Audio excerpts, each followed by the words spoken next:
Selamat pagi. Pada pertemuan yang kedua ini, kita akan melanjutkan pembahasan materi tentang peran tokoh perumus Undang-Undang Dasar 1945. Pada materi bab 1 telah dibahas mengenai tokoh pendiri negara.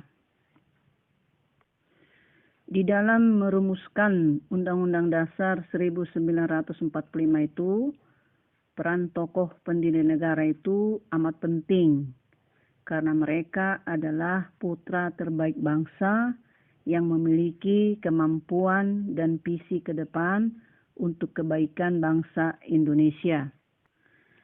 Contohnya, putra-putra terbaik bangsa yang termasuk anggota BPUPKI. Mereka ini telah mewakili seluruh wilayah Indonesia, suku bangsa, golongan agama, juga pemikiran yang berkembang di masyarakat saat itu. Ada dua paham utama yang dimiliki pendiri negara dalam sidang BPUPKI, yaitu paham nasionalisme dan paham agama. Pendiri negara yang didasarkan pemikiran nasionalisme menginginkan negara Indonesia yang akan dibentuk merupakan negara nasionalis atau negara kebangsaan. Sedangkan tokoh pendiri negara yang didasarkan paham agama menginginkan bahwa negara itu dibentuk berdasarkan salah satu agama. Perbedaan pendapat di antara anggota BPUPKI tidaklah menimbulkan perpecahan karena mereka memiliki sikap dan perilaku yang mengutamakan kepentingan bangsa dan negara di atas kepentingan pribadi dan golongan.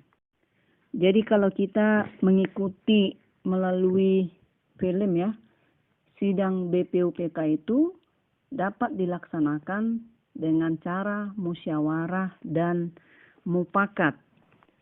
Tidak terdapat di dalam sidang itu pemaksaan kehendak walaupun mereka memiliki pemikiran dan ide yang berbeda.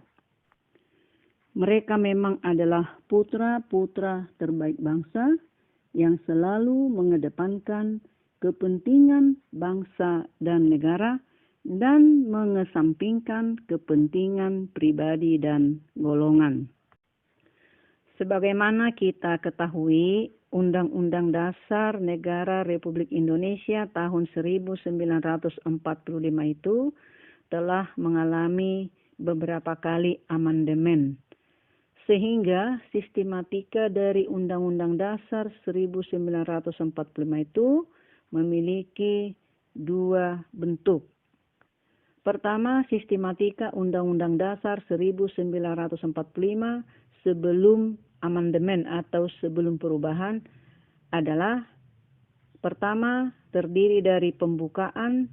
Pembukaan ini terdiri dari 4 alinea. Kedua, batang tubuh terdiri dari 16 bab, 37 pasal, 4 pasal aturan peralihan, 2 ayat aturan tambahan. 3. Penjelasan terdiri dari penjelasan umum dan pasal demi pasal. Sedangkan sistematika setelah perubahan atau setelah amandemen Undang-Undang Dasar Negara Republik Indonesia tahun 1945 adalah pertama, pembukaan terdiri dari 4 alinea. Kedua, pasal-pasal terdiri dari 21 bab, 73 pasal, 3 pasal aturan peralihan, 2 ayat aturan tambahan.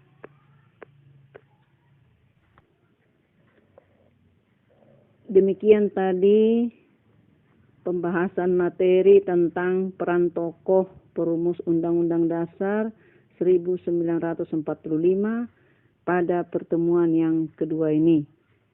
Sampai jumpa pada pertemuan berikutnya.